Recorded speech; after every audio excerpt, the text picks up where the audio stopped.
Hello los amigos, on est reparti pour un nouveau vlog. Je vous emmène avec moi. Matinée ensoleillée, plutôt sympa, il fait pas trop chaud non plus, donc c'est parfait. Je vais pas vous dire que je viens de finir un footing, ça serait vous mentir, hein. Je viens de finir un rendez-vous, il est à peu près 10h, quelle heure il est là, ouais, 11h moins le quart.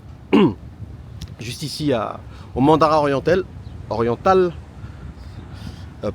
Et là on se trouve sur la plage de Jumeirah. Donc allez, je me suis dit pourquoi pas vous embarquer avec moi pour la matinée. J'espère que vous allez m'entendre, il y a pas mal de vent. Comme d'hab, un coin très sympa ici. Vous allez voir des belles villas comme celle-ci, mais impossible d'être propriétaire ici à moins d'être originaire d'un pays du Golfe. Voilà, donc c'est la petite particularité de Jumeirah. Là-bas au loin, je sais pas si vous allez voir avec le zoom. Non, ça zoome pas des masses là. C'est le nouveau projet qui est en train de remplacer la mer, qui s'appelle J1. Je vois que visiblement ils ont l'air de faire des villas aussi. Je pensais que c'était que du commercial, mais ils ont l'air de faire des villas. Je vous en dirai plus, on essaiera de passer. Ici aussi, je pense qu'ils sont en train de faire un patio couvert pour l'été. C'est un hôtel qui marche très très bien, hein. C'est le plus récent de Jumeirah dans la gamme hôtel de luxe, Mandara Oriental. Juste pas très loin, vous allez avoir le Four Seasons aussi, mais le Mandara Oriental marche vraiment très très bien.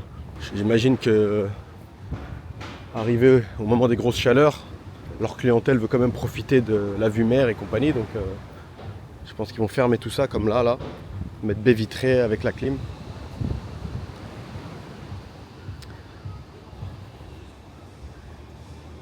Voilà los amigos. Là, je vais vous embarquer avec moi. Je dois aller d'abord prendre un café, chose primordiale. Et après, je dois aller voir un promoteur dont on ne vous a pas souvent parlé, mais qui est en termes de ressources financières, le plus gros promoteur des Émirats. Je dirais même un des plus gros promoteurs du monde, hein, sans exagérer. Voilà les gars, là je vais vous montrer un petit truc marrant ici. Je l'avais montré une fois dans un vlog, mais ça faisait partie vraiment des premiers vlogs, donc je pense pas que les gens ont forcément regardé. N'hésitez pas à regarder les anciens vlogs. Il y a des trucs plutôt sympas. Et là je vais vous montrer une très vieille maison de Jumeirah, mais très très très spéciale. Soit on adore, soit on déteste, mais en tout cas elle laisse pas indifférent. Et quartier très agréable, hein, Jumeirah. C'est vraiment c'est le quartier qui a le plus, je trouve, la vibe beach town. C'est-à-dire que vous pourrez retrouver ça un peu en Californie, mais pas Los Angeles, Californie du Sud, du type San Diego, Byron Bay en Australie. Ce type de vibe où on est le long de la mer, mais il n'y a pas trop de restos partout. C'est ambiance un peu chill, un peu détente, un peu cool quoi. C'est les ambiances qu'on aime bien. Mais vous allez voir, il y a de très très belles villas aussi. Très très belles villas sur Jumeirah. Là-bas au loin, c'est le mètre carré le plus cher de Dubaï, on vous en a parlé plein de fois.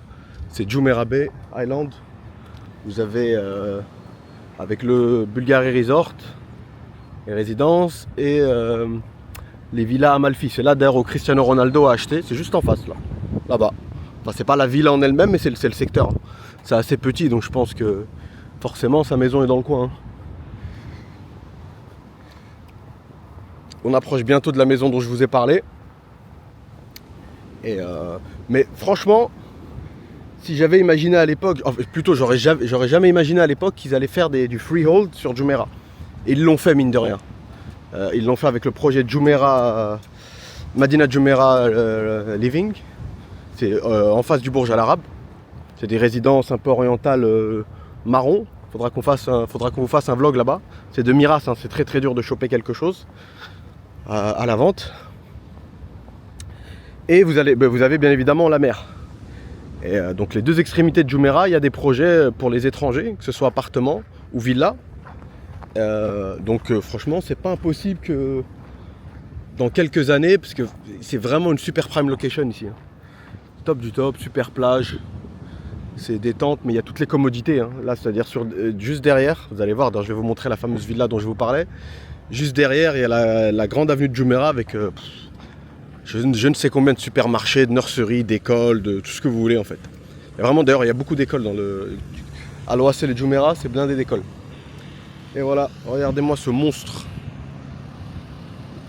Le monstre de l'Atlantide. Elle est juste incroyable cette baraque. Je vous ai dit, on aime ou on déteste, mais elle laisse pas indifférent. Je sais pas si vous allez voir les détails. La surface, enfin pas les baies vitrées, mais le reste de la maison, notamment le toit, on dirait des écailles de poisson quoi. J'imagine l'architecte, il a été inspiré par la vue, par la mer, il s'est dit bon bah on va rester dans le ton. Elle est vieille, hein. Moi ça fait très longtemps que je viens ici. Ça fait très longtemps que je la vois du coup. La petite histoire, après j'ai pas vérifié l'info, hein. C'est un ami à moi architecte qui me l'a dit. Apparemment, la villa a été commandée par une des sœurs du cheikh de Sharjah, mais elle n'y a jamais habité. Elle n'y a jamais habité. Je ne sais pas si la maison elle est hantée, je ne sais pas pourquoi elle n'y a jamais habité, mais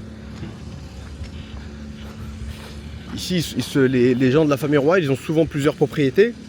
Un peu la propriété où ils habitent vraiment sur l'année. Et après, tu vas avoir les propriétés d'hiver qui sont souvent en bord de plage.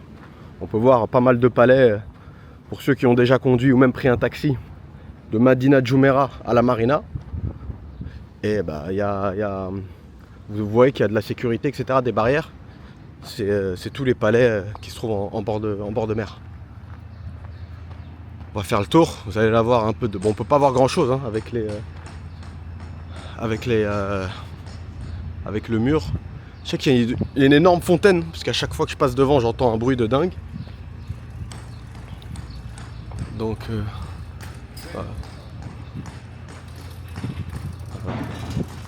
Pendant ce temps-là, ça bosse avec la Burj Khalifa. D'ailleurs, l'ami Ben, je pense qu'il doit y être actuellement, 123 en train de bosser sur les campagnes.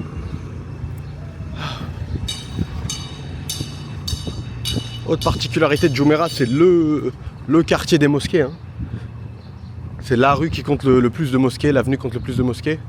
À vue d'œil, hein. C'est pas. J'ai pas vérifié l'info sur ChatGPT, mais à vue d'œil, je pense qu'il y a peut-être que Dera et la zone Gold Souk, etc., qui peut rivaliser, où il y a vraiment beaucoup d'anciennes mosquées sur un périmètre assez restreint. Mais c'est quelque chose, hein. J'espère que ça sortira bien à la caméra. Mais en fait c'est ça Jumeirah, regardez, c'est un mix de très vieilles baraques qui ont été un peu laissées comme ça dans leur jus on va dire. Souvent il y en a dans lesquels on retrouve beaucoup de colocations d'ailleurs. Tous les gens que vous voyez travailler dans les restos sur Jumeirah, notamment les gens d'origine philippine, etc. En général ils louent des chambres, assez chères d'ailleurs, mais étant donné qu'ils se les partagent à pas mal de monde, ça leur permet d'habiter pas trop loin, parce qu'ils ont souvent dans beaucoup de cas ils n'ont pas de véhicule. Ça leur permet d'habiter pas trop loin de leur lieu de travail. Et voilà, donc vous passez d'une ancienne baraque à des baraques d'architectes de dingue. Pas celle-là, parce que ça c'est vraiment un cas extrême on va dire. Mais il y a de très belles baraques sur Jumeirah aussi. Vraiment, que ce soit moderne ou même un petit peu plus ancien, même de style méditerranéen. Et pour la plupart, elles sont tous très grandes. Une personne qui veut louer une maison à Dubaï et qui a besoin d'énormément d'espace, ça va très souvent être ce secteur-là. Parce que c'était des maisons initialement construites pour les locaux. Donc famille arabe du Golfe à l'ancienne, on parle de peut-être 10 personnes sous le même toit. Avec ça, vous comptez le staff, le chauffeur, plusieurs maids, les parents, les enfants, les petits-enfants. Enfin, parfois même plus, donc on a vraiment de très grosses baraques.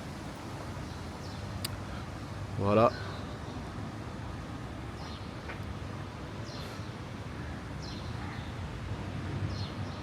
Bon les amis, la visite de l'Atlantide est terminée. Je voulais vraiment vous montrer cette baraque vu que j'étais juste à côté. Là, comme je vous ai dit, désolé pour le bruit, le petit café s'impose. Et après on fonce chez le promoteur. Vous savez quoi, je vais vous montrer vu que je suis garé, je dois repasser devant l'hôtel. Je vais vous montrer un café. D'ailleurs on a tourné, il y a une petite scène de la série Pour ceux qui ne savent pas, on a fait une petite série. Donc pareil, hein, je vous invite à regarder, c'est assez court. Un petit café sympa. Je sais jamais s'il y a des passionnés de... Oh là, il y a une belle baraque, je crois qu'en construction encore.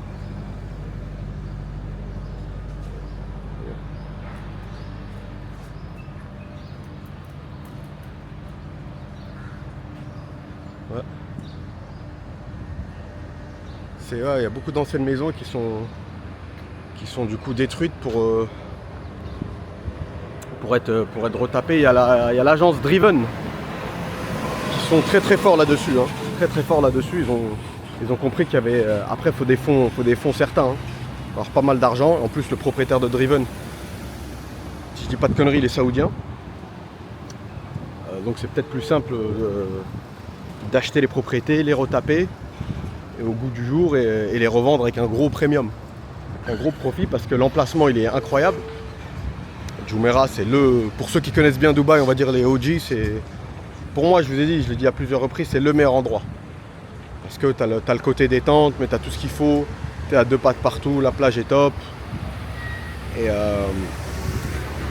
donc emplacement de dingue, et si tu remets la maison au goût du jour, parce qu'on peut encore faire des bons coups sur certaines villas, notamment parce qu'elles sont vieilles, et souvent je vous dis c'est les propriétaires émiratis, pour certains ils sont même d'Abu Dhabi, c'est personnes assez âgées dans certains cas, donc ils s'en foutent un peu. Voilà, ils sont pas là à regarder les prix du marché à la minute. Donc le gars, tu lui fais une proposition qui lui paraît correcte, il peut vendre quoi. Ça c'est le Biker Café. Là il n'y a pas grand chose, mais c'est souvent le soir, hein. En journée comme ça les gens bossent. Mais c'est le quartier des passionnés c'est le café des passionnés du 2 roues. Et pour les gens qui viennent d'emménager à Dubaï et qui aiment la bécane, c'est un bon quartier pour se faire un réseau et des potes. Voilà. Et ça change tout le temps, ils ramènent des bécanes un peu vintage, un peu de tout, et petits Vespa, Royal Enfield là-bas.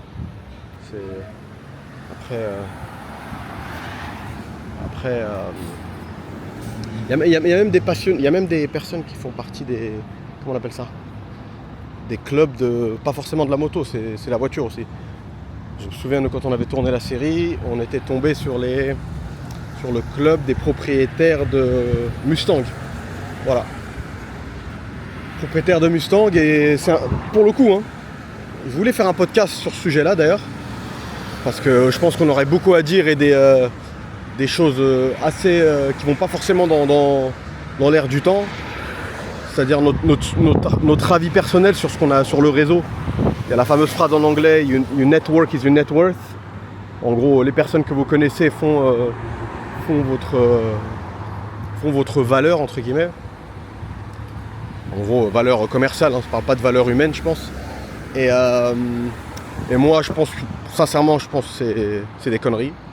Mais bon, après, on pourrait revenir. Enfin non, dans l'absolu, c'est vrai, mais se faire un réseau, dans beaucoup de cas, c'est compliqué, parce que tout le monde veut prendre quelque chose, mais personne ne veut rien donner. Je pense qu'il faut se concentrer sur soi, se mettre dans une posture où les gens ont besoin de vous, et là, d'office, vous avez un réseau. Voilà, c'est aussi simple que ça. Mais bon, bref, pour revenir à ce que je disais, mine de rien, un des réseaux que je trouve qui fonctionne et qui marche bien, où il y a une vraie entraide et des vrais coups de main et des coups de pouce, c'est les réseaux liés au club de voitures, au club de moto par exemple, les bikers. Je crois que c'est un peu partout dans le monde, c'est pareil, hein. Il y a beaucoup d'entraide entre bikers, les vrais de vrais. Et même pour les voitures, c'est pareil. S'il y a des personnes à qui ça arrivé, mais n'hésitez pas à nous le dire. Mais moi, j'ai des amis perso qui ont même eu des jobs grâce à leur connexion qu'ils ont fait dans les. Après, faut pas rentrer dans le club que pour ça. À la base, faut que ce soit un truc de passionné. Et c'est la passion qui vous lie. Voilà les gars. Donc je suis arrivé au voiturier, je reprends ma voiture et je vais prendre un petit café. À toutes. Ciao ciao.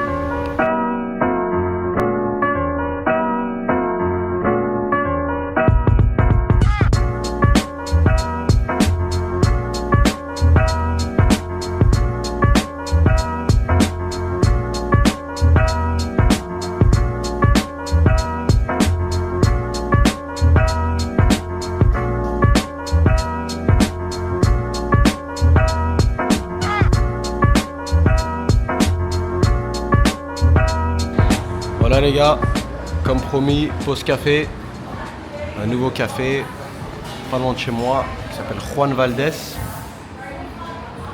Café colombien visiblement. Et voilà, je crois que j'allais dire on va tester, mais non, j'ai déjà pris la dernière fois emporté. Donc petite pause café avant de continuer la visite du promoteur. Vous allez voir que c'est incroyable ce qu'ils font, vraiment incroyable. C'est pour les gens qui veulent acheter quelque chose qui dure dans le temps, mais vraiment, pourtant c'est pas la destination qui revient en premier. Hein. Souvent quand on voit des pubs, justement en fait, parfois il faut se poser cette question. Pas tout le temps, c'est pas automatique, mais parfois les gens qui sont vraiment pushy à faire de la pub, pour mettre un budget, par exemple tu prends Damac, on en a parlé plein de fois, Damac il y a du bon et du moins bon. Hein. Je connais des gens qui ont gagné de l'argent avec Damac, je connais des gens qui en ont perdu, mais globalement, dans le bon timing, et si tu mets de côté un peu leurs exagérations, Damac reste un bon promoteur. Franchement, un bon promoteur. Il faut juste se dire qu'il faut s'attendre à des pas mal de retards à la livraison, etc. Il faut juste s'attendre aussi sur le fait que attendez, c'est peut-être plus simple que je vous parle. Comment on appelle ça? Ouais, tout ce qui est maison témoin, pardon. Damac sont assez connus pour ça, ils font des maisons témoins incroyables. C'est les règles du jeu, hein. Mais si la personne à qui vous êtes ne vous informe pas que la maison témoin, le super jardin que vous voyez, etc., vous attendez pas à recevoir ça. Vous allez recevoir, on va dire, 80% de ça. Notamment tous les jardins à Dubaï, pour la plupart, sont livrés, c'est un bac à sable. Et Damac, ils font toujours des super jardins avec des trucs bien sympas. En fait, les agents les plus mal intentionnés qui veulent juste vous faire signer, ils vous diront que ça sera exactement pareil. Ça, c'est dans le pire des cas. Dans le meilleur des cas, le mec, la personne en question reste ne dit rien en fait. Mais bon, j'ai envie de te dire qui ne dit mot consent. Ça fera plaisir à Ben, ça, les expressions. C'est-à-dire qu'en fait, ils disent rien. Et beaucoup de clients partent du principe que c'est la maison témoin, celle qui va m'être livrée sera pareille. C'est pas le cas. Bref, j'ai un peu poussé loin là, en ce qui concerne Damac. Ce que je voulais dire, c'est quand tu vois le budget que met Damac pour le marketing. On parle de vraiment plusieurs dizaines de millions de dollars au niveau mondial. Que ce soit sur Dubaï, à l'étranger, en ligne ou en physique, avec des kiosques, etc. Si tu regardes bien, s'ils mettaient ça, s'ils allouaient ce budget-là dans la qualité et dans les plots qu'ils achetaient, même s'ils achètent quand même de très bons plots, il n'y a rien à dire, je pense qu'il serait un autre niveau de finition. Il serait vraiment un autre niveau de finition. Je vous disais ça parce que là, le promoteur en question. Thank you, man. How's it going? Thank you, man. Thanks. Le café est arrivé. Petite tasse sympa. Bon, c'est bon en plus. Je leur fais de la pub, même si je suis pas connu ou un influenceur. Juan Valdez. Petit café sympa. Staff sympa et bon café. Je vous disais en gros, tout ça pour vous dire quoi? Que là, le promoteur qu'on va visiter, c'est pas celui qui fait le plus de pub. Ou alors quand il en fait, c'est très bien choisi. Il fait pas de la pub. Il fait pas de la pub comme un bourrin. Ce qui est le cas de Damac et ce qui est le cas de beaucoup d'acteurs de l'immobilier à Dubaï de manière générale. C'est des bourrins. Après, on aime, on n'aime pas, ça marche. Hein. Ça marche. On va pas se mentir, ça marche. Mais là, ce qu'on va voir, ils ont une stratégie marketing beaucoup plus raffinée, on va dire. Je sais pas si c'est le mot, mais beaucoup plus premium. Beaucoup plus classe, voilà, de manière générale. Même les collabs qu'ils font, c'est des vrais collabs pour le coup, où là, ça bénéficie aux deux marques. J'avais dit une fois dans un petit podcast que beaucoup de fois à Dubaï, des collabs, on les retrouve que sur... ils font de la com que sur une des deux marques. Par exemple, Danube, qui fait une collab avec Aston Martin, il n'y a que Danube qui en parle, Aston Martin n'en parle pas. Là, le promoteur qu'on va voir, je peux vous assurer que toutes les marques avec lesquelles il a collaboré, si vous allez notamment sur les réseaux sociaux de ces marques-là, ils en parlent. Parce que même eux, ils en bénéficient. C'est pour vous dire à quel point ils sont très lourds. Bon, je bois mon café et je vous dis à toutes les gars. Bon les gars, entre temps il y a eu l'appel à la prière. Ça je vous en avais parlé aussi la dernière fois dans un vlog. Ils mettent ça un peu partout maintenant. Fontaine à eau. Bon, pour ceux qui viennent de France c'est normal, mais Dubaï c'est très très récent et plutôt sympa. Voilà, en mode écolo. Là ils retapent la piste cyclable. Donc alors que je la trouvais pas forcément abîmée. Je viens tout le temps ici faire du sport, donc encore une des grandes forces de Dubaï. Hein. Ils lancent des choses, mais surtout ils font un bon suivi et ils maintiennent. Toutes les personnes qui doivent faire leur boulot le font, c'est pas personne glande. Je vous disais, il y a eu l'appel à la prière, donc on va aller prier tranquillement avant d'aller chez ce fameux promoteur dont je vous ai parlé. Et ça tombe bien, parce que sur le trajet de la mosquée, je vais pouvoir vous montrer une villa qui correspond à ce que je vous disais tout à l'heure, c'est-à-dire une ancienne villa de Jumeirah qui avait pris un gros coup de vieux, hein, vraiment gros coup de vieux. Je vais souvent voir des baraques comme ça, qui sont belles, très grandes, limite parfois trop grandes, hein, pas pratiques, hein, des maisons de 20 chambres, très compliquées à vendre ou à louer. Hein. Mais il y en a beaucoup dans ce quartier-là. Mais vous allez voir un exemple d'une maison, d'une villa, je vais vous montrer l'avant-après. Parce que là, sur cette avenue, il y avait plusieurs villas qui étaient identiques, comme une sorte de compound. Et c'était des villas pour Émiratis. Je me demande même si c'était pas quelque chose d'un peu social. C'est-à-dire que c'est pas le gouvernement qui prenait en charge, leur logement. Et vous allez voir, il y en a une qui a été, j'imagine, revendue. Et les personnes ont... Pareil, ça c'est une très très grande maison, très très vieille. Jamais vu quelqu'un y habiter, mais ça doit appartenir peut-être à quelqu'un d'important, parce qu'ils font toujours, les paysagistes et tout, bossent toujours. Le jardin, il est tout le temps entretenu. Mais la maison en elle-même, on dirait qu'elle est laissée à l'abandon. Voilà. Là-bas, on est sur Jumeirah Bay Island. Je vous en ai parlé, de toute façon, je pense qu'on fera un vlog là-bas. Ça va être compliqué de filmer avec cette caméra parce qu'il y a vraiment beaucoup de sécu là-bas. Même en termes de villa, on peut pas voir grand-chose. Moi, à titre perso, je n'ai jamais même vu une villa. Les villas à Amalfi, je les ai vues que de l'extérieur. J'ai jamais eu la chance d'en visiter une parce que voilà, les personnes en général qui bossent sur ce secteur, ils veulent pas se prendre la tête. Ils veulent vraiment pas perdre leur temps. Ils vendent qu'à des multimillionnaires, voire milliardaires. Donc faut vraiment montrer patte blanche. Je pense même pas que tu peux avoir une visite, un viewing, sans peut-être preuve de fond ou des choses comme ça. Il faut vraiment être connu. Même si moi je suis assez pote avec un gros agent de Bulgarie, plutôt, pas de Amalfi, Bulgarie. C'est juste en face et on est sur des appartements. Mais quand même, je me vois mal l'appeler juste pour faire une visite sans client, quoi. Voilà, donc on s'approche. Voilà, merde, j'ai oublié de vous montrer. Voilà, ça c'est les villas. C'est les villas comme elles étaient auparavant. Voilà, c'est le modèle de villa. Voilà, rien de très moderne. Et vous allez voir, il fait 25 degrés, je regardais dans la voiture et mine de rien j'ai l'impression qu'il fait... En marchant là il fait beaucoup plus, je commence à être en sueur limite. Un petit jet ski, hop là. Je vais essayer de filmer pas trop, je vais essayer de filmer rapidement pour pas trop insister parce que je vous ai dit je viens tout le temps courir ici et faire du sport et je sais que pour le coup cette maison elle est habitée. Cette villa elle est habitée, c'est une famille de locaux qui habite. Donc c'est un peu mal vu d'avoir un mec comme ça sur le trottoir d'en face avec sa caméra en face de votre villa. Mais vous la voyez là, la blanche.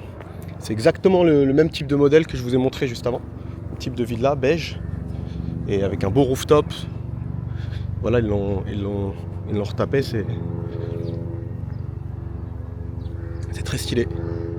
Ça fait un peu une maison de Bali, hein. C'est assez simple, hein, style contemporain.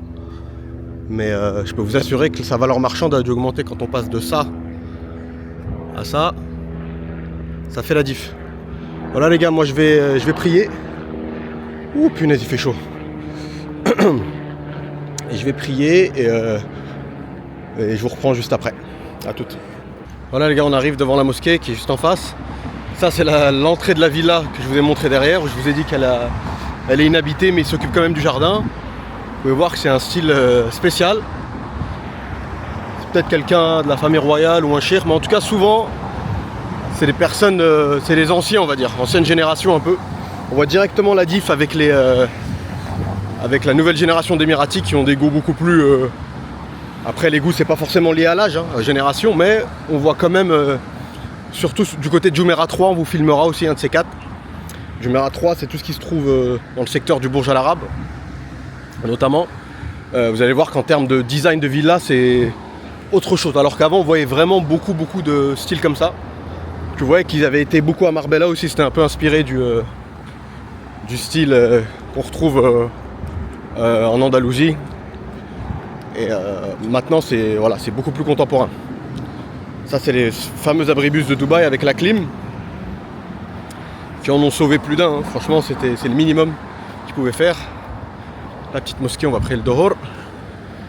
J'essaierai de vous filmer rapidement à l'intérieur sans trop insister, j'aime pas trop en général ramener des caméras dans n'importe quel lieu de culte d'ailleurs. C'est fait pour prier, pas pour filmer et autres. Mais je vais quand même vous montrer à quoi ressemble l'intérieur rapidement.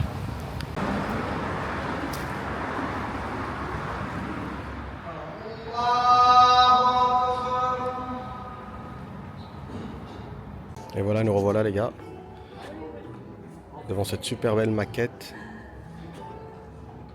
de Yas Island, enfin d'un projet de Yas Island.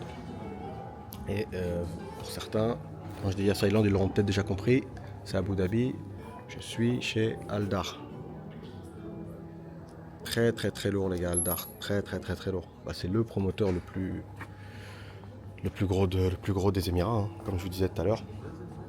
Avec des projets de dingue qui arrivent, notamment ils ont fait leur tout premier projet à Dubaï. Ça s'appelle Haven by Aldar. Jusqu'à présent ils avaient rien fait sur Dubaï, c'était vraiment que Abu Dhabi. Et là ça y est, ils se lancent en grande pompe, ça s'est vendu super vite. Je pense que beaucoup de locaux ont acheté. Quand je dis locaux, c'est pas forcément émiratis, mais des personnes qui habitent à Dubaï qui connaissent la puissance de Aldar. Aldar, ça finit les projets en temps et en heure, ça finit les projets, c'est ce qui est annoncé, c'est ce qui est livré, c'est voilà. Je l'avais déjà dit une fois, il me semble, je vous le répète. Ça c'est le projet Heaven encore, c'est sur Dubaï. Je pense qu'il va y avoir des prochaines phases, on vous tiendra au courant, mais pareil, faut être d'une réactivité redoutable. Ça va super vite, vraiment super vite. Et ouais, je vous disais, Aldar, on en avait déjà parlé, Aldar c'est ceux qui sont derrière, c'est Mubadala, donc c'est le gouvernement d'Abu Dhabi. D'ailleurs je crois que l'ancien chairman de Aldar c'était tout simplement le président des Émirats, Mohammed Ben Zayed. Donc voilà, c'est eux qui ont Manchester, c'est la même entité qui a Manchester City, musée du Louvre, qui ont la licence musée Guggenheim. Là on se trouve dans la maquette... Là on a Yas Island Cultural District, quartier de la culture, c'est là donc le futur musée Guggenheim, le musée du Louvre qui est déjà en activité, et là-bas le musée Sheikh Zayed qui est pareil, la dernière fois que je suis passé ils avancent bien sur les travaux. Ils ont fait notamment la résidence Louvre Résidence qui est je pense une des résidences qui va prendre le plus de valeur dans tous les Émirats. Sincèrement, je pense que c'est un asset pour ceux qui peuvent encore mettre la main dessus, vraiment un asset à prendre. C'est la seule résidence Louvre dans le monde. Et pour le coup, c'est une vraie collab encore une fois. Le musée est juste là, la résidence est dans le même quartier. C'est estampillé Louvre, c'est pas comme s'ils avaient acheté juste le nom comme ça, comme on voit dans certains projets avec les meubles Bentley et compagnie. Là, c'est du vrai de vrai. Plage incroyable, Saadiyat, la plus belle plage des Émirats, sincèrement, avec Soul Beach qui se trouve, si je dis pas de conneries, je me demande si c'est pas celle-ci. Soul Beach, voilà, on est là.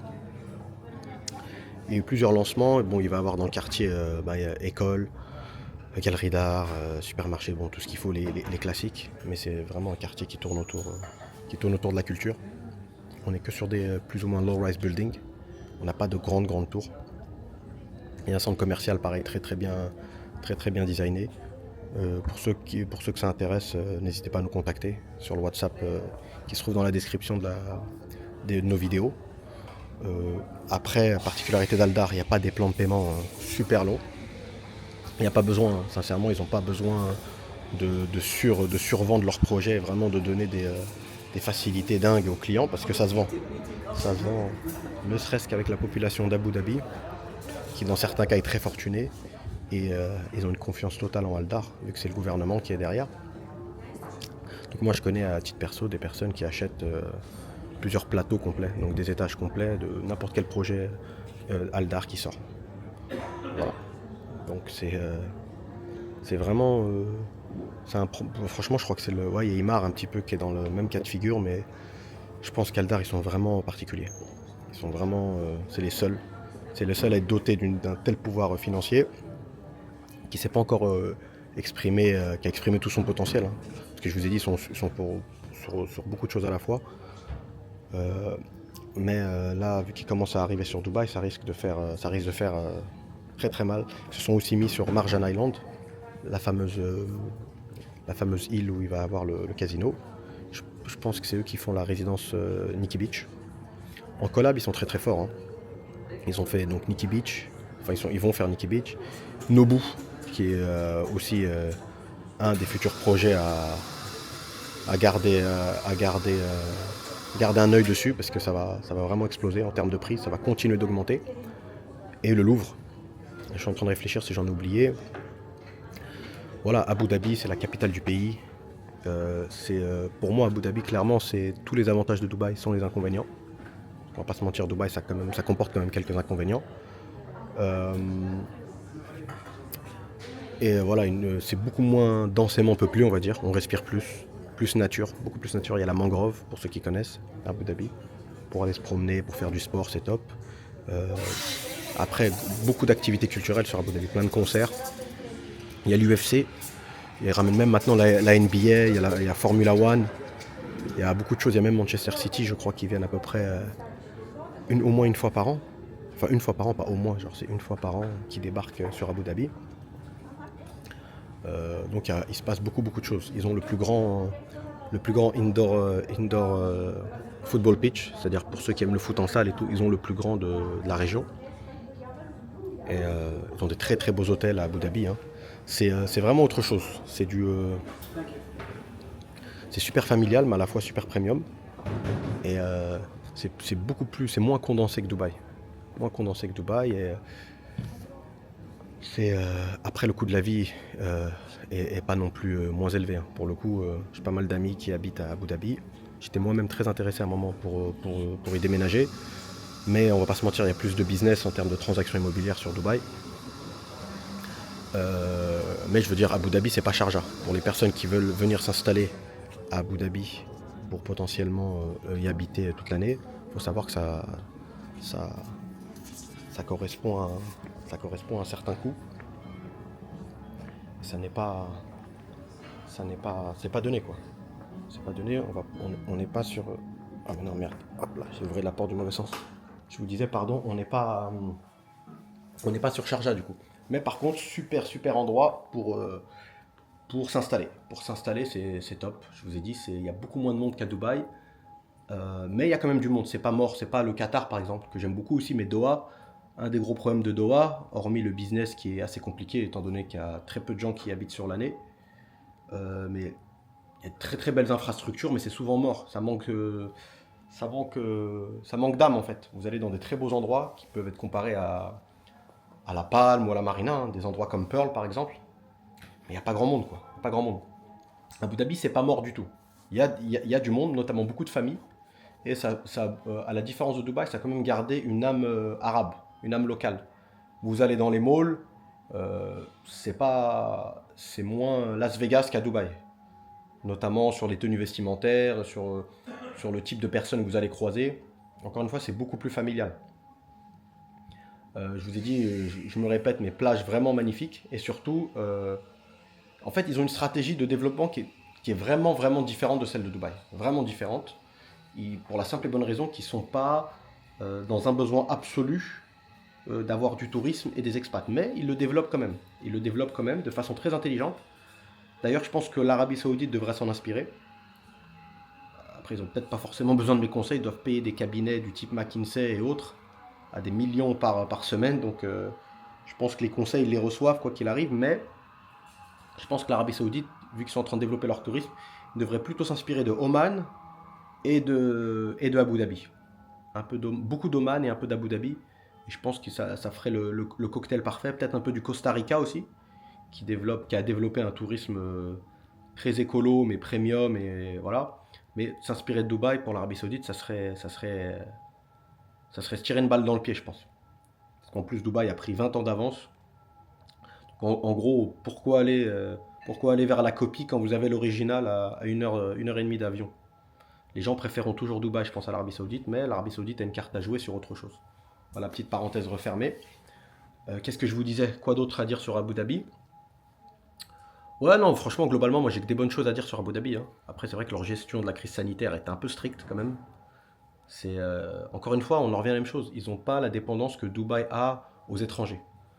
C'est ça la force de Dubaï, notamment pour les gens qui ont encore des doutes. Dubaï fera toujours tout pour attirer des capitaux et des expats.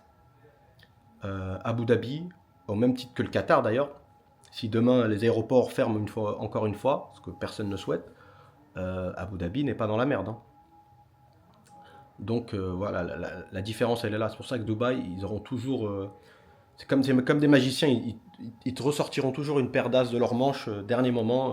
On en a déjà parlé, je crois. S'il faut sortir demain un Golden Visa de 20 ans ou descendre le montant minimum pour avoir le Golden Visa pour attirer du monde, ils le referont. Enfin, ils le feront plutôt. Donc, il n'y a pas trop de soucis à se faire à ce niveau-là. Mais par contre, pour tranquillité de vie, cadre de vie magnifique, aéroport international, hein, avec une très belle compagnie, Etihad Airways. Euh, voilà, donc Abu Dhabi, vraiment très très très grosse valeur sûre. Très grosse valeur sûre. Après, en ce qui concerne l'immobilier, thank you very much, c'est plus de l'achat patrimoine, on va dire. C'est plus de l'achat patrimoine, même si les loyers sont assez élevés dans certaines zones, notamment Saadiyat Island. J'avais déjà parlé du projet Mamcha El Saadiyat, où voilà, on a des loyers. Très rapidement, ça dépasse les 100 000. D'ailleurs, je crois même qu'il n'y a rien en dessous de 100 000. 100 000 dirhams. On est très vite autour de 150, 200, 250. Après, les prix de vente, c'est quelque chose. Donc, pour les rentas entre allez, 7 et 10%, je pense que Dubaï, ça reste la valeur sûre. Par contre, je pense que si demain, Abu Dhabi venait à mettre du marketing pour vraiment promouvoir la destination, encore une fois, les gars, faut que vous rendiez compte de la puissance financière d'Al-Dar et de Abu Dhabi. Ça veut dire s'ils décident de commencer vraiment à mettre en avant notamment Yas Island, parce qu'il me semble que ça fait moins d'un an, ou un an tout pile, que la location courte durée, type Airbnb, est autorisée à Yas Island. Mais ils n'ont pas fait de la grosse com dessus. Mais si demain ils décident de mettre un gros budget com, ils le font déjà un petit peu, hein. Mais ils le font encore une fois de manière élitiste. Si vous regardez les pubs d'Aldar, c'est Pharrell Williams, c'est Kevin Hart, c'est Steve Harvey, c'est vraiment... Ils targetent l'Amérique. Ils targetent vraiment l'Amérique, notamment avec l'UFC. On le voit de toute façon quand on va à Abu Dhabi, on voit des touristes américains. Mais si demain ils font vraiment la promotion globale, un peu à la Imar ou carrément Damac, même s'ils ne le feront pas à la Damac, je vous ai dit c'est un peu marketing de bourrin, Aldar ils sont sur autre chose, mais ils ont vraiment les moyens financiers pour faire un truc de dingue. Et quand tu regardes bien, pour ceux qui veulent investir à Yas Island, que ce soit pour habiter ou pour louer, là pour le coup je pense que c'est ce qui se rapproche le plus de Dubaï en termes de rentabilité. Voire même peut-être il y a possibilité de choper plus de renta, étant donné qu'on sera un petit peu en marché de niche et moins de concurrence. Parce qu'au final, Yas, c'est la destination d'Abu Dhabi qui est le plus proche de Dubaï. Si vous démarrez de La Palme ou la Marina, vous en avez, je pense, pour aller, si je dis pas de conneries, peut-être 50 minutes. 50 minutes, tu peux très bien te retrouver coincé dans les bouchons à l'heure de pointe si tu vas au Gold Souk, au départ de... Même pas... Ouais, départ de JBR, si tu vas au Gold Souk à la mauvaise heure, tu peux mettre 1 heure. Tu peux mettre 1 heure. Donc l'un dans l'autre, en plus il n'y a jamais d'embouteillage, ça roule bien, c'est fluide. Les routes elles sont nickel, on dirait un décor de cinéma. Sur Yas Island, ben, tu as Yas Mall maintenant, où tu as tout ce que tu vas retrouver sur Dubaï en termes de café, restaurant. Tu vas avoir donc le circuit de Formule 1 avec des activités, tu peux conduire je crois une Formule 3 si je dis pas de conneries. T'as stand de tir, tu peux jouer au foot. T'as un karting de dingue aussi. Surtout, t'as le parc aquatique, Yas Water World. T'as le parc d'attractions Ferrari. Et il y a autre chose que j'oublie, t'as Al Ain Adventure, qui est pas à Yas Island, mais ça fait partie de... C'est sous la coupole d'Abu Dhabi, où là tu peux faire du rafting, c'est top, c'est vraiment génial. Il y a même des surfeurs pros maintenant qui viennent s'entraîner, pour vous dire. Il y a une vague artificielle. Et même moi j'ai un pote qui a été très très régulièrement, ça nécessite un coût, hein, c'est pas donné, surtout à la fréquence à laquelle lui il a été, mais il a appris à bien surfer grâce à cet endroit. Al Ain Adventure, c'est A-L plus loin A-I-N. Al Ain. C'est la ville d'où Sheikh Zayed est originaire d'ailleurs. Donc si tu rajoutes tout ça, si tu mets tout ça, avec de très belles plages sur Saadiyat, demain il y a des gens qui peuvent venir passer 10 jours de vacances à Abu Dhabi, ils sont très très bien. S'ils veulent, ils n'ont même pas aller à Dubaï, sincèrement. Après, à la rigueur, ouais, il n'y a pas de Gold Souk, si je dis pas de conneries. Mais je crois qu'il y a un vieux quartier aussi, Heritage Village, un truc comme ça. Donc en gros, tu vas avoir les parcs d'attractions pour les enfants, la plage pour tous les âges, le mall pour le shopping, activités sportives, etc. Donc il y a tout ce qu'il faut. Super aéroport, pour le coup, qui est selon moi mieux que celui de Dubaï parce que tu mets pas 3 heures à sortir, il y a moins de monde. Voilà les gars. Je vous ferai, si vous voulez, si ça vous intéresse, dites-nous dans les commentaires. On pourra vous faire une interview d'un des vendeurs de Aldar qui vous donnera toutes les infos, ou même nous on peut vous les donner direct, mais c'est bien d'entendre ça de la bouche des personnes vraiment concernées, avec les prix et tout ce qui s'ensuit. À savoir, je l'avais déjà dit, je me répète, Aldar on ne peut pas payer en cash ni en crypto. Aldar c'est virement bancaire et tout par virement, ou chèque pour ceux qui habitent, pour ceux qui sont résidents. Aucun paiement en espèces n'est accepté, même pas 300 €. Ils sont vraiment carrés à ce niveau-là, mais ils sont carrés, ça va dans les deux sens. Ce qu'ils exigent de vous, vous pouvez l'exiger d'eux, entre guillemets. Ils ont un cahier des charges très très élevé qui respecte à la lettre. Quoi vous dire de plus, les gars? Je pense qu'on a fait le tour. N'hésitez pas à commenter. Et je vais essayer de vous montrer à quoi ça ressemble en vrai. Donc le père Abdel part faire l'explorateur sur Abu Dhabi. Et c'est reparti les gars, nous voilà à Abu Dhabi. Et ouais, chose promis, chose due, nous voilà à Abu Dhabi. Là je suis à Yas Island, au Yas Mall. Les gens sont pas très fans des caméras ici, donc je vais essayer de filmer rapidement dans le mall et discrètement, mais c'est super mall comme quoi que y a pas que les malls de Dubaï, hein. Super mall, il est très grand, on retrouve toutes les marques, tous les cafés, toutes les boutiques. Donc c'est vraiment magnifique. Il y a tout ce qu'il faut. Voilà, après ça reste un centre commercial, donc je ne vais pas vous faire la visite du centre commercial. Moi je me suis arrêté ici rapidement pour manger. Je vais vous montrer un petit peu après Yas et le reste de certains coins d'Abu Dhabi. Là vous avez la boutique Apple, là-bas il y a la boutique NBA et Jordan. Et venez, je vous montre rapidement, c'est parti.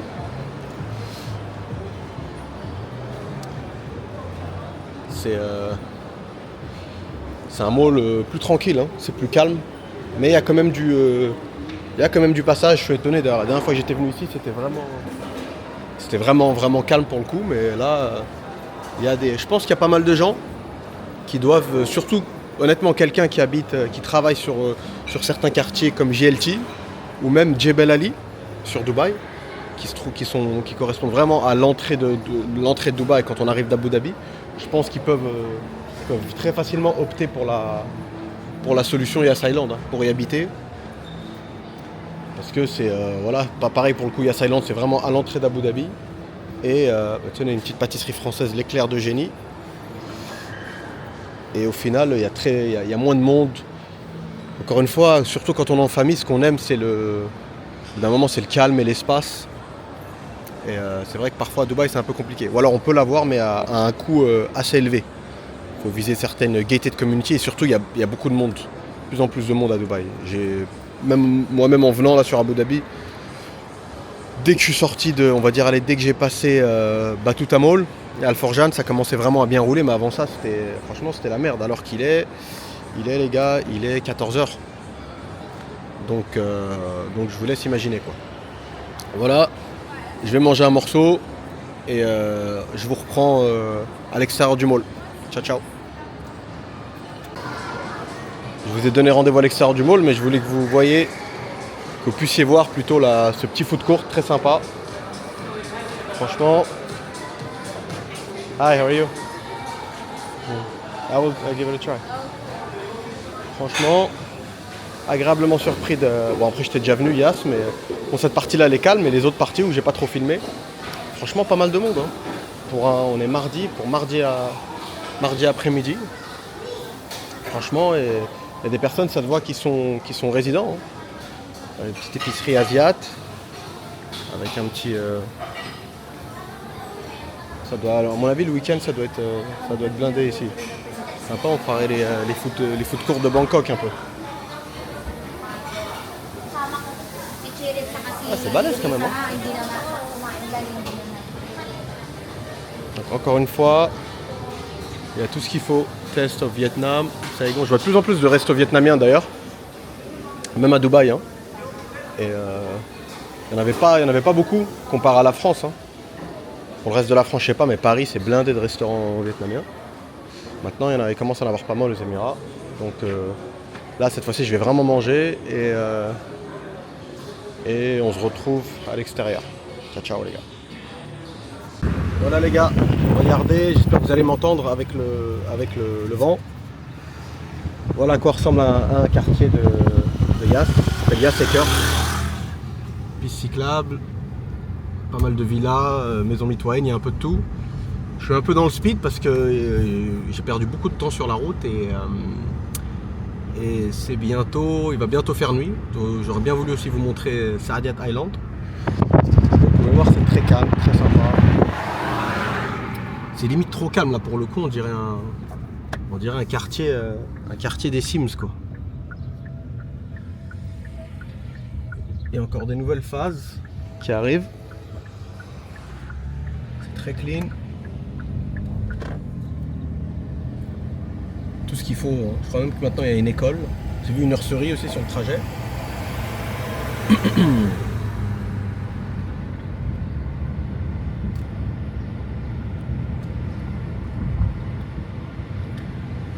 Il y a des immeubles aussi qui sont le long d'un golfe.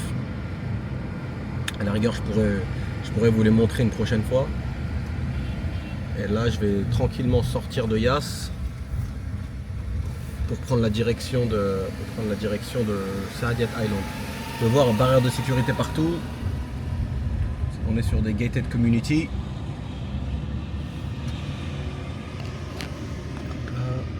Piste cyclable, piste pour courir, mosquée. C'est tout ce qu'il faut pour être heureux. Et je vous disais, j'ai perdu pas mal de temps sur la route à Dubaï. Hein. Je parle pas d'Abu Dhabi, c'est vraiment Dubaï. Merde, c'est le golfe. J'aurais bien voulu que vous puissiez le voir. Le golfe est là-bas.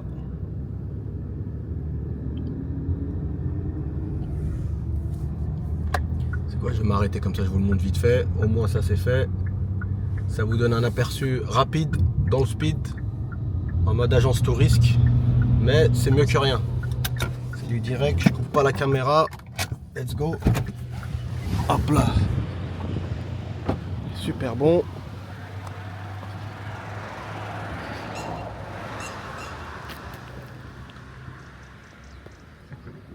Voilà. Voilà à quoi ressemble Yas Acres, Abu Dhabi. Enfin Yas Island pour être plus précis. Mais l'île est en constante expansion. En plus, j'ai vu qu'il y avait. Ils ont ouvert depuis plusieurs mois SeaWorld. Et c'est juste incroyable. Regardez en ligne. Ceux qui ont des enfants, ou même ou pas forcément d'ailleurs, mais ils ont fait il y a beaucoup d'argent à Abu Dhabi.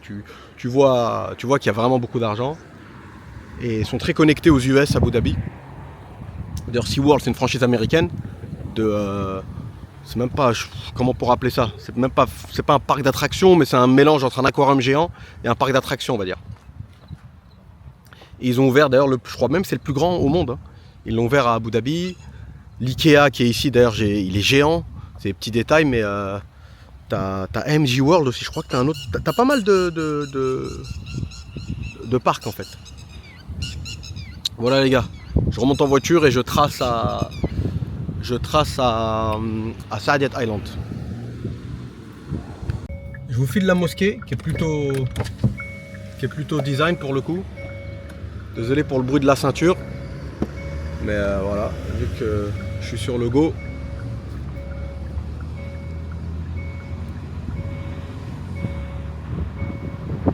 Belle mosquée en tout cas, contemporaine.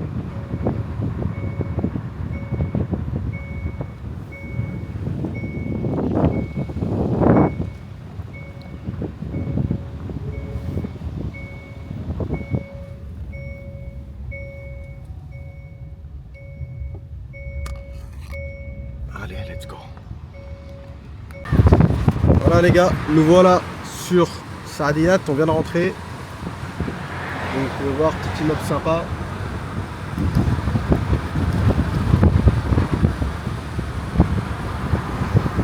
Il y a encore beaucoup de choses en construction, énormément.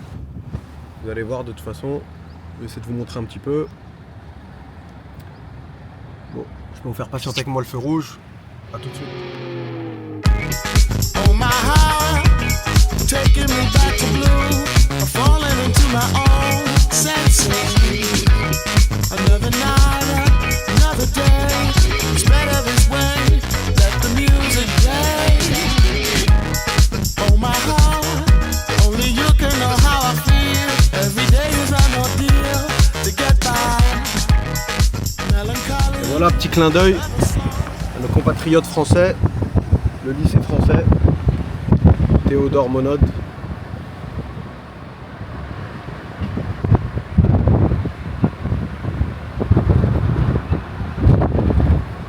Only you can know how I feel. Every day is an ordeal to get by. Melancholy, ever so broken skin, mercury rising. I feel like I wanna be inside of you. Là, on vient de rentrer When the sun dans une des résidences de Saadiyat Island. Quartier de villa, très très sympa, en bord de mer. C'est, je vais pas vous dire que c'est, ça n'a rien à envier à La Palme, mais presque. Hein. Franchement, il manque juste que l'accès direct à la mer. Il n'y a que certaines villas qui l'ont, comme à La Palme. Où vraiment vous sortez de chez vous, vous faites 3 pas et vous êtes sur le sable. Mais c'est vraiment, c'est un des meilleurs quartiers de tous les Émirats pour ce qui est villa en bord de mer. Je crois même qu'il y a l'ambassadeur français qui habite ici, je crois, si je dis pas de conneries. Je vais essayer de passer par là. Hop là. On va voir si on peut se garer là. Il me semble qu'il y a un accès ici à la plage. Pour pouvoir vous montrer un petit peu le niveau.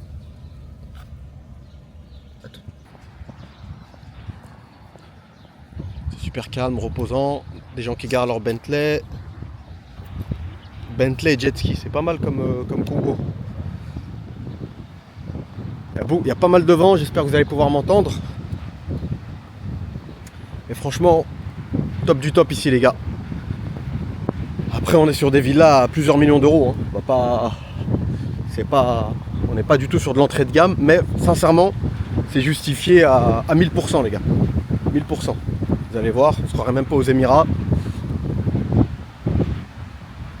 Pour ceux qui ont ces villas là, comme je vous disais, ils sortent. Boum.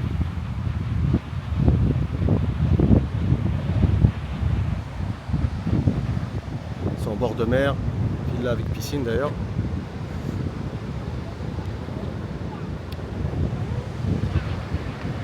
Hop là.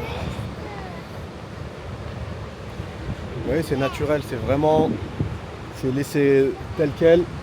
C'est peut-être une phrase bizarre, mais pour les Émirats, ça fait vraiment la diff. Il n'y a aucun restaurant, il n'y a aucun kiosque qui essaye de vous vendre de l'immobilier. Beau sable.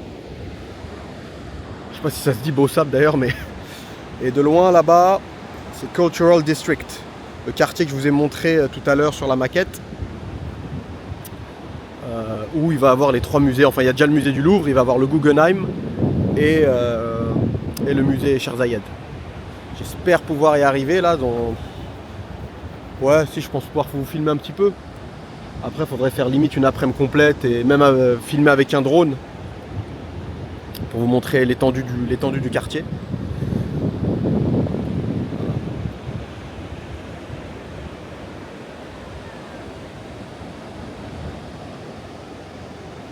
Ceux qui habitent là, ils ont la plage pour eux tout seuls. À mon avis, il a dû. En ce moment, il y a du vent le soir, donc je pense que ça a dû. C'est pour ça qu'il y a pas mal d'algues sur la plage. La dernière fois que j'étais venu ici, la plage a été waouh, c'était vraiment magnifique. Voilà les gars, un petit aperçu de ce qu'on peut trouver sur Abu Dhabi, Saadiyat Island. Vraiment un petit aperçu parce qu'il reste pas mal de choses. Il y a la résidence, il y a la Saint-Régis résidence, il y a Beach Villa Saadiyat, non Saadiyat Beach Villa plutôt. Après sur Abu Dhabi on va voir Rim Island. Qu'est-ce qu'on va avoir? Bon, on a vu Yas, il y a Jubel Island. Bref, il y a pas mal de choses dont on pourrait parler, surtout dont on pourrait filmer. Donc voilà, petit aperçu, histoire de finir le vlog en beauté.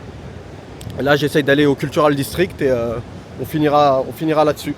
Je vous laisse avec le sable fin de Saadiyat. À toutes.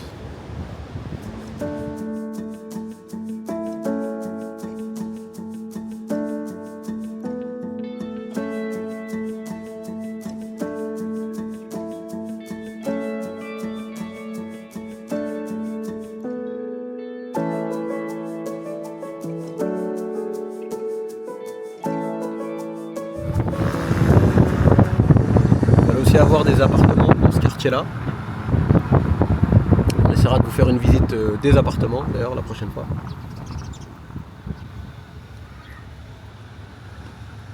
Et là on est en direction du Cultural District. On monte rapidement les immeubles. Très très sympa.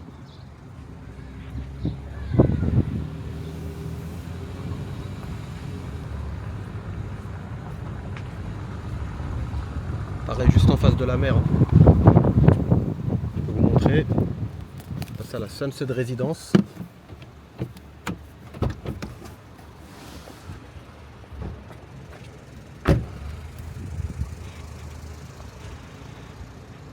Super design et surtout Sea View quoi. Sea View. On est juste à côté de. How are you? Hein? Wait. I feel like I wanna be inside you when the sun goes down there.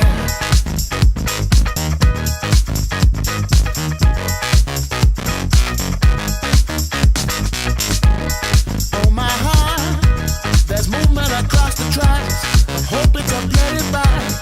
Alright, lucky me, lucky you. They've given us a 2-minute warning. Yeah. Oh my heart, changing the way I kill, by changing the way I feel. Bon les gars, tout à l'heure j'ai pas pu finir de vous montrer la résidence, enfin Sunset Residence, la très belle résidence parce que le gars de la sécu il est venu. Abu Dhabi de manière générale ça rigole pas avec la sécu. Là j'avais pas vu ce campus la dernière fois, campus énorme. C'est je crois que c'est école anglaise, hein. Ouais, école anglaise, je vous confirme. Là on rentre, là c'est bon, on est rentré. Regardez la rue comment elle s'appelle. Je sais pas si vous allez le voir, c'est Jacques Chirac, la rue Jacques Chirac. Il commence à faire dark un peu, il commence à faire nuit. C'est dans le Cultural District. Tout va être autour de la culture, de l'enseignement, donc des campus renommés. Il y a même juste à côté, je crois, il y a la Cleveland Clinic, pour ceux qui connaissent. C'est l'hôpital qui a été voté le meilleur hôpital au monde, plusieurs années d'affilée. Après, vous risquerez parfois, quand vous checkez sur Google, vous trouvez d'autres classements, en fonction de qui commande le classement. Mais c'est un hôpital très très très très réputé. Un nouveau projet encore d'Aldar. Il faut savoir qu'Aldar c'est le master développeur d'Abu Dhabi. Et en plus, principalement le master développeur de Saadiyat Island. C'est eux qui font tout ici. Ils font la pluie et le beau temps. Ils font la pluie et le beau temps. Là, vous voyez toutes les grues. J'espère que vous allez pouvoir les voir. Les pics que vous voyez, les spikes que vous voyez ressortir, c'est le musée Cher Zayed qu'on a vu tout à l'heure sur la maquette. Musée Cher Zayed. Donc ça sur la droite, je crois que c'est un palais. Bon, je voulais pas filmer, il y avait de la sécu en plus. Mais donc le Louvre est déjà construit. Cher Zayed, comme vous pouvez voir, il a bien avancé. Si vous comparez tout à l'heure avec la maquette, ça ressemble quoi. Il y a ce projet aussi qui est magnifique, mais tout est vendu depuis très longtemps. De Incan. Très très belle résidence. Il y a la plage encore juste derrière.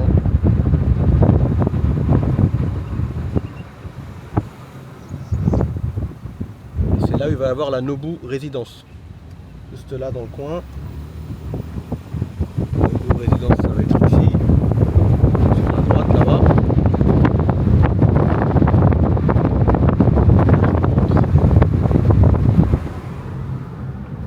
Voilà, c'est en plein travaux.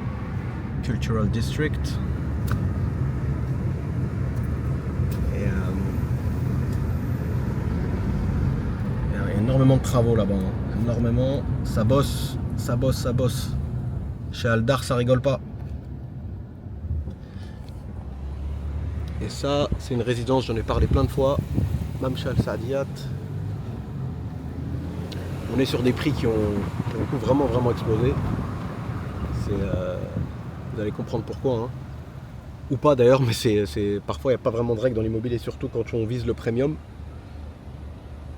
Faut savoir que on est quand même sur un petit pays, c'est-à-dire c'est pas la France avec un littoral qui fait je sais combien de kilomètres. Les Émirats c'est un petit pays et la meilleure plage du pays, c'est pratiquement sûr que ça allait, qu'en termes de prix ça allait exploser quoi. Et selon moi, elle se trouve ici la meilleure plage. Après, vous allez retrouver des belles plages à Sharjah également, à Dubaï. Il a l'air pressé.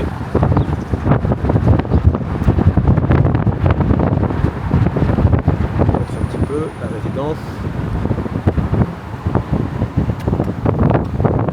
Je vais essayer de m'arrêter pour rentrer un petit peu, même ça va être compliqué, il y a de la sécu partout. En général, ils ne vous laissent pas filmer.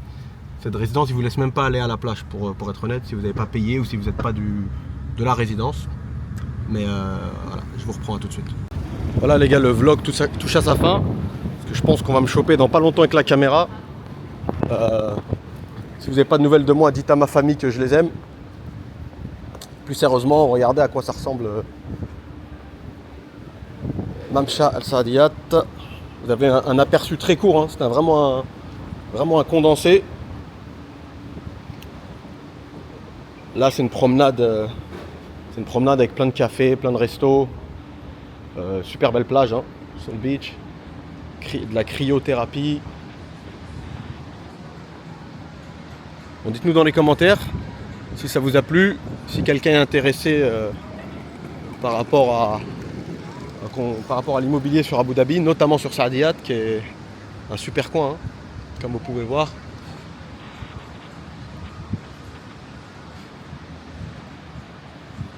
Voilà les gars, on va se laisser là-dessus. Dites-nous dans les commentaires, partagez, ça vous a plu les gars, n'hésitez pas. Là-bas, vous voyez, encore une fois, j'essaye de zoomer un peu. Tous les travaux.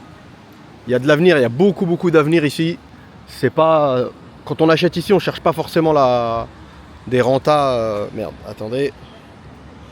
Pardon, je vous disais, ouais, on cherche pas des rentas à la JVC ou Arjan. C'est tout autre chose. C'est soit un vrai pied-à-terre pour tout simplement pour y vivre, soit un achat patrimoine. Hein. Là, c'est quelque chose, ça va jamais baisser, ça va ne faire qu'augmenter. Pour beaucoup de facteurs, hein. Notamment cette vue-là, hein. Super plage, belle résidence, un nom très connu, très puissant financièrement et politiquement, socialement, tout. Franchement, encore une fois, Aldar, c'est le gouvernement d'Abu Dhabi. Le gouvernement d'Abu Dhabi, c'est du très lourd. Encore une fois, à plein de niveaux, je fais pas la promotion, je dis pas que c'est bien, c'est pas bien, on s'en fout. Je vous parle juste des faits, rien que des faits. C'est pas juste une société qui a derrière. Pour faire une petite analogie avec le foot, vous prenez Manchester City ou même le Paris Saint-Germain. Pourquoi c'est en termes de budget, en termes de recrutement, c'est des clubs avec lesquels on peut même pas, il n'y a pas compétition. C'est tout simplement parce que c'est des pays en fait qu'il y a derrière, des pays ou des villes. Donc voilà. Voilà, je vous laisse sur cette comparaison digne de téléfoot. Et je vous dis à très vite les gars. Allez, ciao.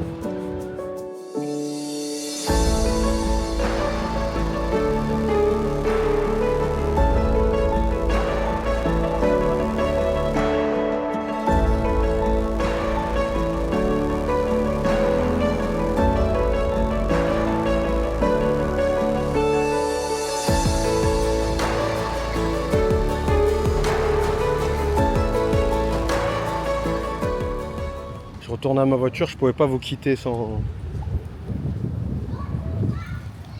vous capturer la petite vibe.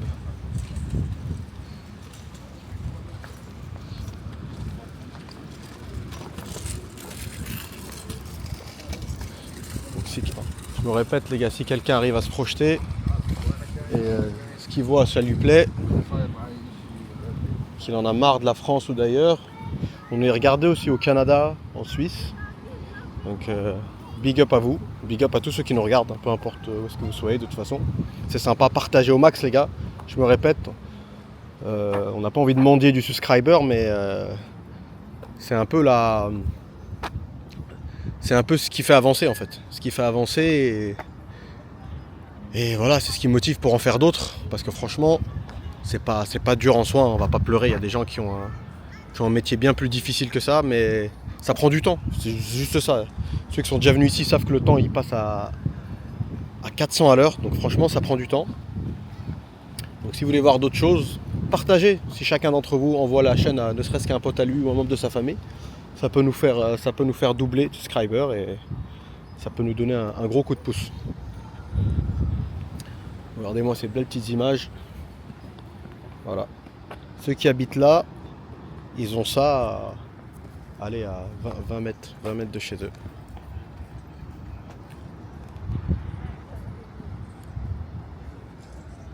Il fait frais en plus le soir, super agréable.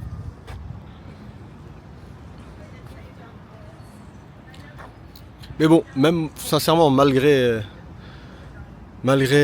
tous les superlatifs que j'utilise depuis tout à l'heure pour vanter le quartier, la plage, l'endroit, même moi j'avais pas vu venir l'augmentation des prix aussi rapide ici. C'est là sur un 3 bed à l'achat on doit être à 7 millions de dirhams je pense.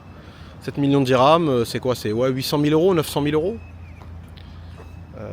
Et je pense même que ça va continuer. C'est pas je pense, c'est sûr.